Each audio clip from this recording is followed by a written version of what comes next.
Bencana Chernobyl 1986 adalah salah satu kecelakaan nuklir terburuk dalam sejarah. Manusia meninggalkan area tersebut karena khawatir akan ancaman radiasi dan risiko kesehatannya. Namun, 30 tahun kemudian, alam telah muncul kembali ke wilayah tersebut. Kini zona pengecualian telah menjadi rumah bagi satwa liar, tanpa gangguan oleh aktivitas manusia. Apa saja fakta-fakta tentang keadaan hewan-hewan di Chernobyl? 1. Manusia meninggalkan dan membunuh banyak hewan peliharaan saat mengevakuasi Chernobyl. Tidak lama setelah bencana nuklir Chernobyl, ancaman radiasi memaksa orang untuk mengungsi dari daerah tersebut. Warga hanya memiliki waktu 50 menit untuk mengemas barang-barang mereka dan naik ke jemputan.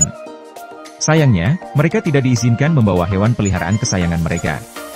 Akibatnya, warga menelantarkan semua kucing, anjing, sapi, dan hewan peliharaan lainnya. Selain ditinggalkan, tentara Soviet juga menembaki anjing-anjing liar yang berkeliaran, karena dikhawatirkan mereka akan menyebarkan radiasi berbahaya melalui bulu mereka. 2. Anjing liar masih berkeliaran di sekitar area tersebut. Ratusan anjing-anjing liar dan keturunannya masih hidup dan berkembang di zona pengecualian Chernobyl. Mereka bertahan walaupun tanpa perlindungan dari cuaca dingin dan tembakan langsung dari tentara Soviet. Memang tidak mungkin para tentara membasmi mereka semua karena jumlahnya yang sangat banyak.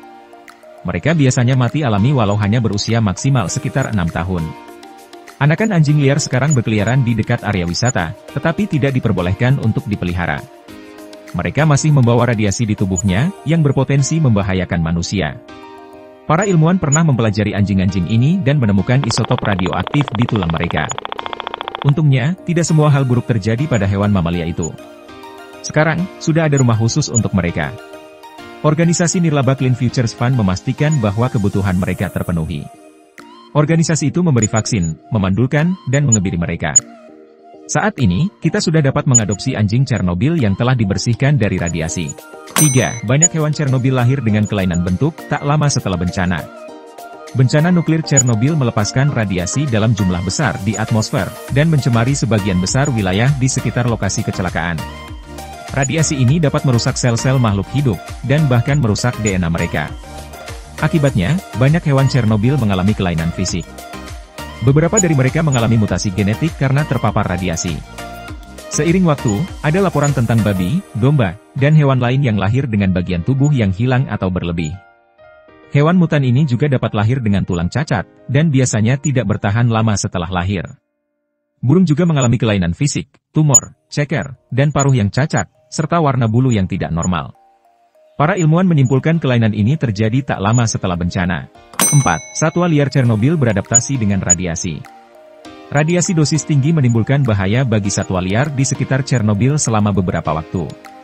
Namun, beberapa hewan, tumbuhan, dan jamur dapat bertahan hidup dalam kondisi adanya radiasi.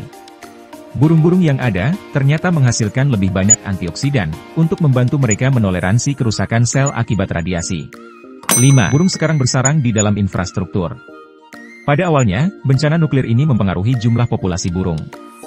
Namun, kini mereka mulai berkembang biak kembali di Chernobyl. Burung-burung bahkan bersarang di dalam berbagai infrastruktur atau bangunan di zona pengecualian. Bahkan mereka bersarang di dalam bekas pembangkit tenaga nuklir itu sendiri. 6. Kuda yang terancam punah tumbuh subur di zona pengecualian. Kuda Przewalski adalah spesies kuda liar dari Asia Tengah, yang terancam punah. Para pelestari lingkungan berupaya menyelamatkan spesies ini dengan memperkenalkan mereka ke berbagai suaka marga satwa. Pada tahun 1998, mereka mulai melepaskan 30 kuda Przewalski di zona pengecualian Chernobyl.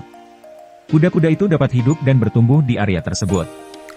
Bahkan populasinya terus bertambah hingga hari ini. 7. Banyak spesies langka juga kembali ke Chernobyl. Meski radiasi masih aktif, berbagai hewan menjadikan Chernobyl sebagai rumah mereka. Hewan asli daerah tersebut telah kembali dan berkembang biak. Bahkan spesies langka kini mulai muncul di zona pengecualian. Beruang, misalnya, tidak mengunjungi daerah itu selama ratusan tahun, tetapi sudah kembali ke Chernobyl. Selain itu, terdapat penampakan bison Eropa, lynx Eurasia, anjing rakun Jepang, dan burung hantu elang Eurasia. 8. Populasi invertebrata di Chernobyl turun drastis setelah bencana. Tidak semua hewan bernasib baik dengan radiasi yang dibawa oleh bencana Chernobyl. Peristiwa bencana secara signifikan mengurangi populasi invertebrata di sekitar area tersebut. Ini termasuk laba-laba, kupu-kupu, lebah, dan capung. Para ilmuwan menemukan bahwa populasi invertebrata liar menyusut secara signifikan di daerah dengan tingkat radiasi yang tinggi. Sebagian besar radiasi berada di lapisan tanah paling atas, yang merupakan tempat hidup dan berkembang biak para invertebrata. Hal ini mungkin menjelaskan alasan berkurangnya populasi mereka. 9. Perburuan liar tetap menjadi masalah di Chernobyl. Meski bahaya radiasi nuklir belum sepenuhnya hilang dari Chernobyl, beberapa manusia mulai kembali menginjak area berbahaya tersebut. Mereka melakukan perburuan liar, disebabkan populasi hewan-hewan buruan yang naik drastis. 10. Chernobyl sekarang menjadi taman alami. Radiasi di Chernobyl akan tetap ada dan aktif selama berabad-abad bahkan ribuan tahun. Namun, hewan Chernobyl masih hidup subur di zona pengecualian. Hewan-hewan di daerah tersebut berkembang bukan karena menurunnya radiasi, tetapi karena berkurangnya jumlah manusia di kawasan itu. Chernobyl sekarang berdiri sebagai taman alami yang penuh dengan satwa liar, minimnya gangguan manusia. Terlepas dari bahaya radiasinya, kawasan itu adalah ekosistem yang sehat dan beragam. Pemerintah Ukraina bahkan secara resmi sudah menetapkan kawasan itu sebagai Taman Suaka Margasatwa.